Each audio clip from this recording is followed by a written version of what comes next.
big thanks to you, Christian, for accepting the invitation to the second TIC Talk of the season. It's a great honor to have you with us today. So, how are you doing?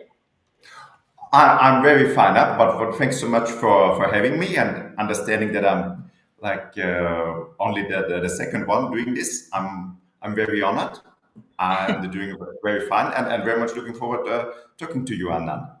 Yeah, thank you so much, Christian. It's really a privilege to have you you address this topic. You're leading a very important file in the European Commission that we are following with you very closely. It is a landmark piece of legislation around the carbon removal certification. So many ramifications, so many exciting technologies, so many great experts to be talking to. So thank you so much for taking the time to be with us. And before we jump into the topic, I wish you and all the listeners happy Easter. The same from my side, of course. Hope Yeah, everyone will have a relaxing time. yeah.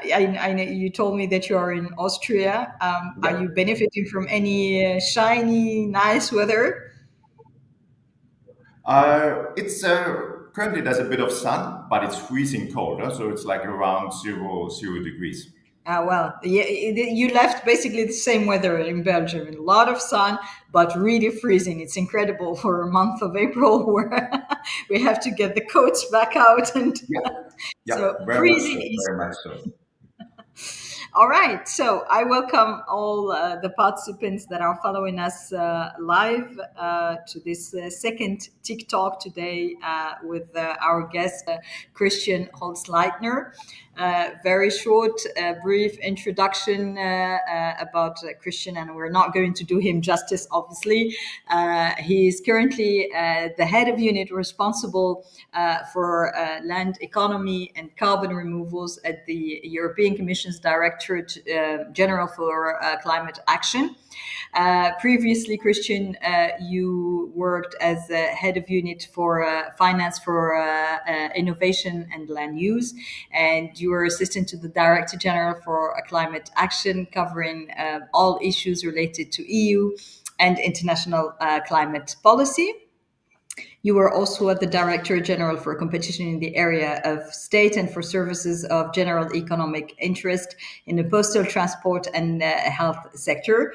So, bulk of your career before, with the European Commission, right? Yeah, yeah. But before I was also a bit in your business and in consulting. So I worked for several years at KPMG in Germany. Indeed. You are an economist by training. You hold a PhD from the University of Linz. So you were working in Germany before with KPMG. Exactly, yes, both in Frankfurt and Düsseldorf. Okay, and now you're in Brussels, the Brussels bubble, the heart of the world. Our word. Yes, yes, no, definitely, Yeah, definitely. let's be modest. Okay, so let's jump immediately into the topic at hand, Christian. So, and my first question is about the voluntary carbon removal schemes currently working in the EU. So, what do you see are issues? I think whilst any voluntary approach to making an industry better is laudable, it does come with its share of issues, of flaws, and what have you. What do you see are the main flaws there? No, I think it's great to see such a high and growing number of public and private initiatives. So, be it more on the technological side, like bioenergy with CCS, direct air capture with CCS, on carbon farming, soil, forests, peatlands, as well as going already a little bit into products like woody construction materials. So there's really a diversity of approaches, methodologies, and that's great because everyone tries to do something that fits like their circumstances. But we think at the Commission now it's also time to take another step and to create a more European market for carbon removal. So this means scaling them up and harmonizing conditions for them. So what we want to do is really to take those methodologies, those activities, where we have a large potential for climate, biodiversity, general sustainability, and take them forward, scale them up to European level. So, but of course, over the next years, we'll see. We hope to continue to see a lot of activities. We still need a lot to learn, but I think we can also take the next step and move a bit into standardization and harmonization. So we're talking about standardization and harmonization. Is this the purpose of this new proposed regulation on the certification of carbon removals, and what does it aim to change concretely? Yeah, so it's a very first step, and it's very much on the supply side. So it's really about monitoring, reporting, verification. So we want to get better at saying how much carbon is stored for how long and how sustainably. So this is what this regulation is doing. So it's setting out a framework based on four quality criteria, I think, in which every private investor or any public authority who wants to foster carbon removals is interested. Reliable quantification, so really knowing how much carbon is removed. Additionality, or we all want to increase the tons of carbon that are removed from the atmosphere and stored in forests, soils, or geologically, or in products. We want to give the right incentives that the carbon is stored for how long as possible, and we want that it's done sustainably. And based on those four criteria, we want to develop specific certification methodologies. So that are then really harmonized across Europe. And that we want to do together with with an expert group. And so we want to develop a methodology for bioenergy with CCS, direct air capture with CCS, so geological storage, which clearly has the advantage that the carbon can be stored away for centuries. And then to do the same for carbon farming. And a lot of these things have big benefits also for biodiversity. And we should be looking for those that have a high climate benefit and a high biodiversity benefit. I often talk about rewetting of peatlands, agroforestry. But of course, here we have to manage then the challenge that the permanence is maybe not so long. Because if you stop a certain practice, there's a risk that the carbon goes back to the atmosphere. Or there's fire, there are droughts, there are risks. All farmers, foresters know about that, and it's not getting easier. So the methodology needs to be able to fit to those circumstances. So very much an objective of our regulation is also to make clear to everyone what are the differences. What are the differences between permanent geological storage or storage in soils and forests, or then Yeah. further on also in products. And we need all of them, but we also need to clearly understand what are the differences between them. Yeah. Yeah. Yeah, no, I think you're absolutely raising a critical point, and this will bring also clarity to the consumer out there to understand what is it that we are talking about. The topic is extremely complex and critical, and I think this clarification, harmonization of methodologies would be most welcome to both the consumers, but equally the investors and the industry and so on. So you touched a little bit on some of the challenges. What other issues do you see that could be linked or hurdles actually, that could be linked to the implementation of this regulation? Specifically, if we're thinking about the enforcement, how can the Commission police and enforce the regulation? Yeah, I think what will be so essential for the rollout of carbon removals, in particular for carbon farming, is technology. We really have to tap into the potential of digital monitoring, of Earth observation. And we can do such a lot of things with that. And our vision is really data driven. we've already said that in our communication on the sustainable carbon cycles. By 28, we have the ambition that every farmer, every forester should know their carbon balance. So it's really about empowering farmers, foresters to take control of their carbon balance. And this means we really need to roll it out all over Europe. For that, we need to make the best use of our satellites, of Copernicus, but also of other technologies. There's so much out what you can do with LiDAR, with drones, and so on. And I think we will only be successful if we really can offer monitoring, reporting, verification at competitive rates. And I think that will be so essential.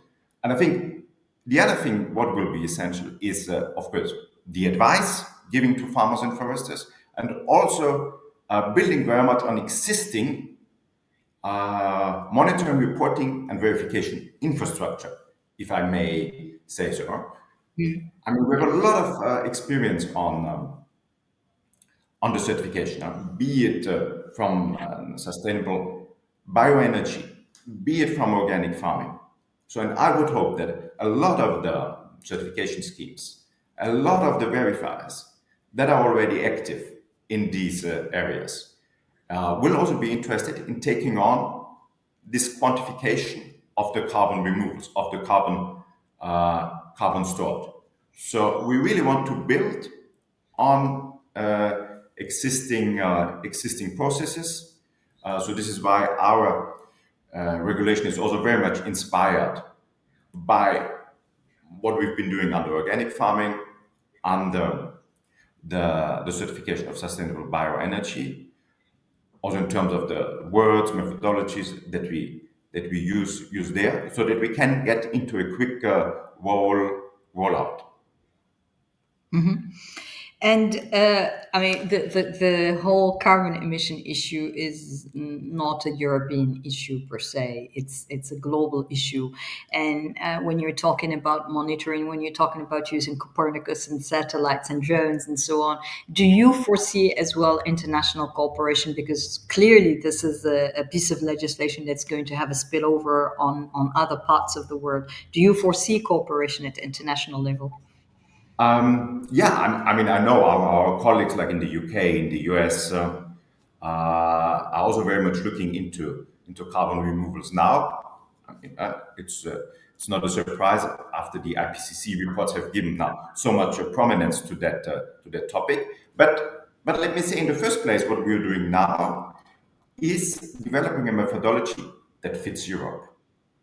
And also, as I said, takes into account our institutional framework.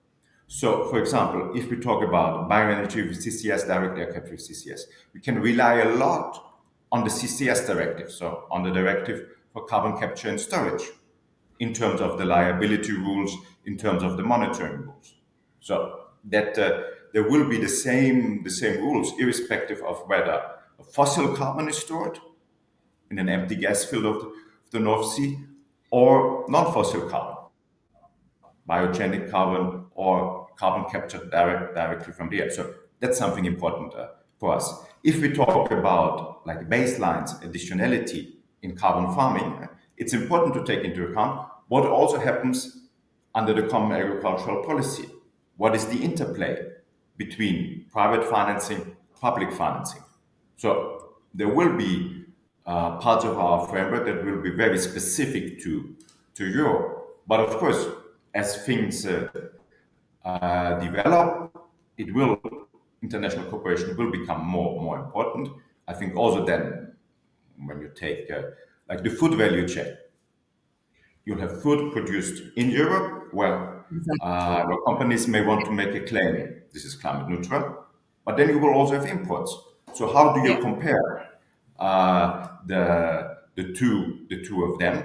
And yeah, but I think we still need to learn a lot about that. But I also want to say is that I wouldn't expect that like Europe will sell a lot of carbon removals to the US and so on. We'll need those carbon removals for very much for our own ambitious targets. Yes, I know, absolutely. Yeah, you're absolutely right. I was asking more from a perspective, actually, of best practice exchange of cooperation. Yes.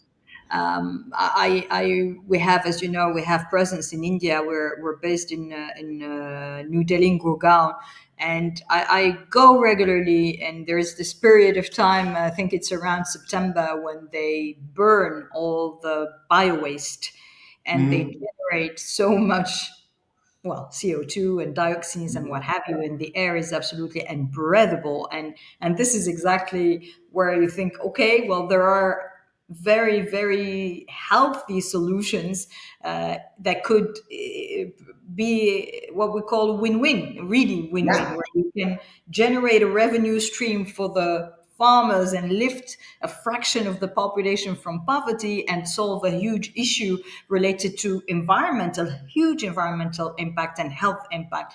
So it's from that perspective I'm thinking, well, there should needs to be dialogue also now, and potentially a sharing of those best practices. Yeah, definitely. Yeah, and it will be about the business model, and maybe what I can also add.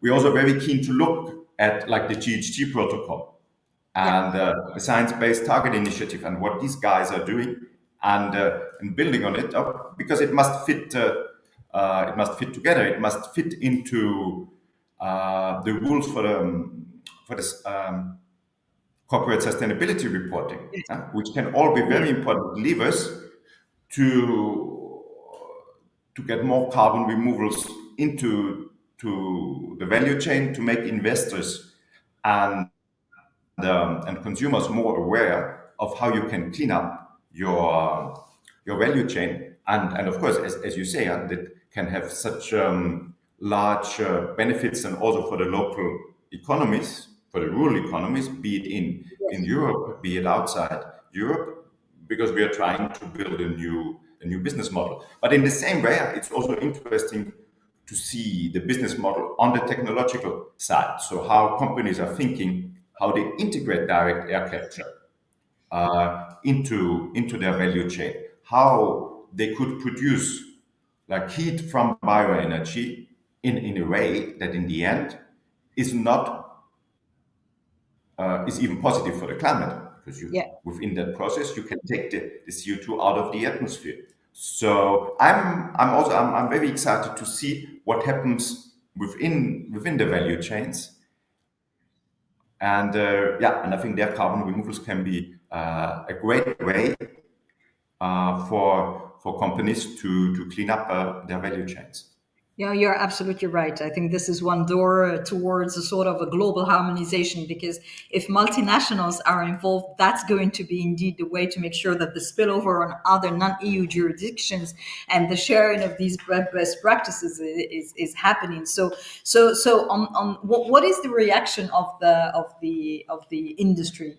I think some of them are already have some mechanisms in place and so on. But in general, what was the reaction of the industry to the legislation? So I think all over there's a great interest in what we are doing, what we are proposing. But of course, it's a very first step, and some may have wanted to already see a final policy design on carbon removals. But this is what we are not delivering, because there we need many more discussions. So.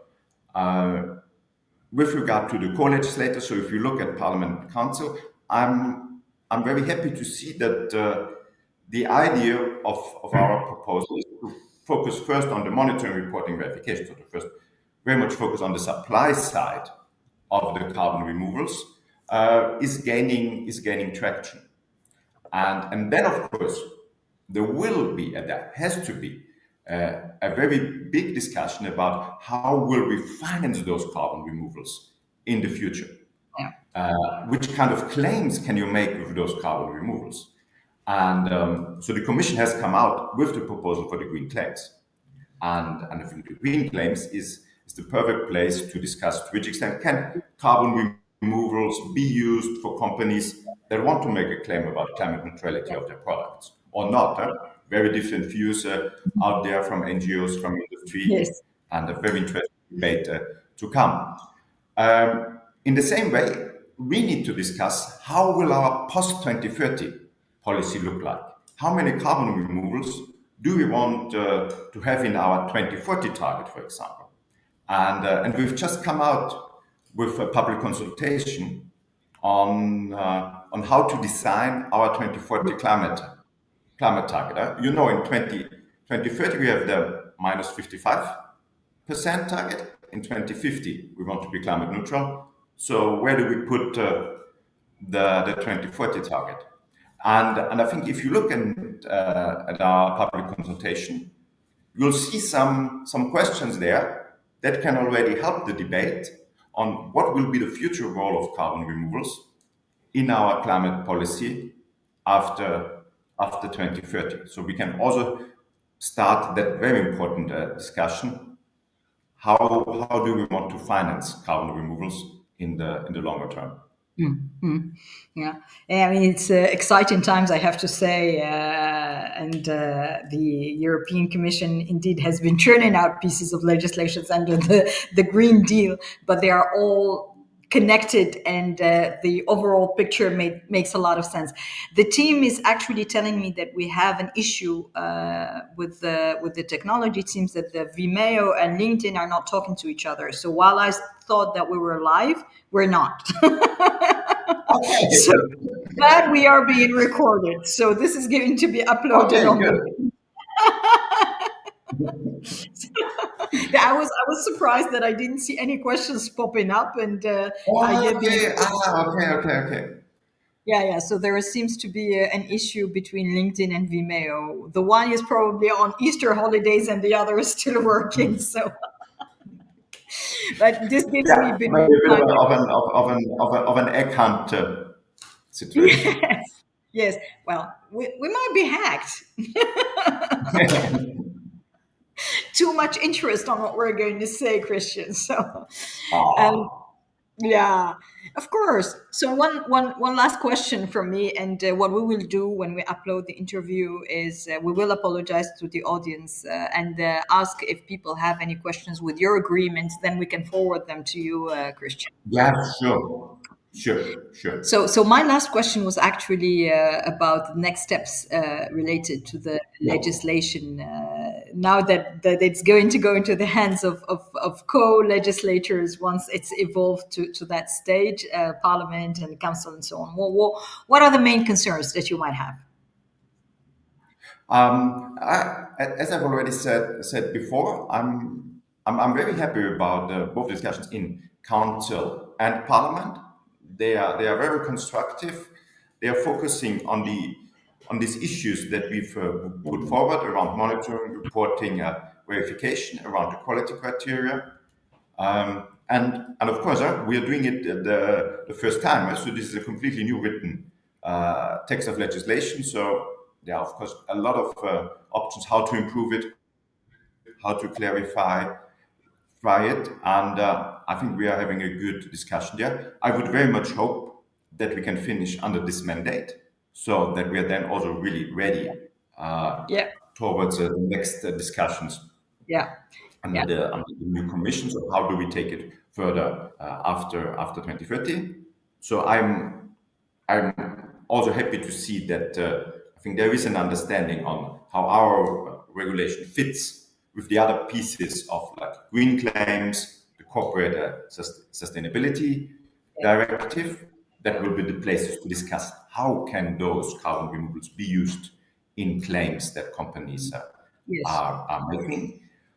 At the same time, we've already launched our work stream on the expert group, yes, where where we already want to make some progress in the implementation then of our regulations. So we are quite early there because we still yeah, need to close the co-decision, and it's of course the primacy of the co-legislators to decide how the regulation will look like. But I think now we can already discuss a lot of useful technical details there. We've yes. already had our first expert group meeting on 7th of Mhm. March, where we also had the pleasure to welcome you and to that you could participate. We will have the next one on 21st, 22nd of June, where we will focus on carbon farming. We'll also have some action in preparing that. So we are thinking about doing also a little public consultation there, so that we can really involve all actors, and and move it a bit forward, and already have a more technical, more focused discussion than around those dates, very much building on all the experience that is out there in Europe. Yeah, yeah, no, and the one thing I wanted to mention about the group of experts is actually the myriad of profiles that you have gathered. It's extremely I was extremely impressed to see the various expertise that Yeah. you brought together, and that the member states are also present from the start. So that gives me a great feeling, and I feel optimistic about the implementation phase, because the member states are on board from the start, sitting with those experts group. I think that was really really welcome. No, and it's also with member states. But what is interesting is that, of course, some of them, like the French, like the Spanish, they run their own schemes. They run their own certification schemes, Yeah, and then there are private ones that are doing it. And so it will be essential to bring all of that expertise together. And of course, as you say, people come from very different angles yeah, to carbon removals. And it will be one of our tasks in running that expert group, that we keep that overview on, okay, we really have to have this bird's eye view on, okay, what can one type of carbon removal do, because we need to make them comparable. But then, of course, and this is what we want to do already with the meeting on 21st, 22nd of June, then really dive deep into the details for carbon farming. And then in September, October, we will dive into the industrial removals, yeah. permanent storage products. And then we need to bring it to again together, so that we keep the overview. And then I hope once we have our legal base established by hopefully beginning of next year, we can quickly move into talking very concretely about a specific certification methodologies. Yeah. Well, we stand obviously ready to help and to support within the quality infrastructure ecosystem with our friends from the standards and our friends from the accreditation bodies. So we are working as well within our industry to be able to help you in the best possible way. And as I come to the end of my questions, I would leave you the floor, Christian, for any final remarks that you want to make. Oh, I think we've already covered a lot of ground. It's just for me like really an invitation for everyone who's interested out there in carbon removals. Please follow the work of our expert group. Your inputs will be very valuable for us. As I said, it's a big task to keep all of them together. But I would really hope that the expert group can turn into the place in Europe where we will discuss all issues related to the certification of carbon removals. Wonderful. Well, I thank you so much, Christian. We will follow this discussion, obviously, on the 25th of May during our TIC Summit with other panelists. And I am so sorry that we didn't get to give you the opportunity to interact live, because it was really a nice experience to have people, Yeah. join in on LinkedIn asking questions. So what a shame. But you will get the live experience at the TIC Summit for sure. Very much looking I'm forward to it. looking very, very much forward. Yeah, I'm looking forward to meeting you again in person, and I wish you the very best and a wonderful long Easter weekend. Enjoy it, enjoy your family, and all the best for the following meetings that we will have in the expert group. Yeah, of course. All the best for you, Anand, and of course to everyone watching. Also, very nice, relaxing Easter holidays. Thank you, Christian. Thank you, and thousands apology to the audience. Thank you so much, Christian. Stay safe, take care, and see you soon.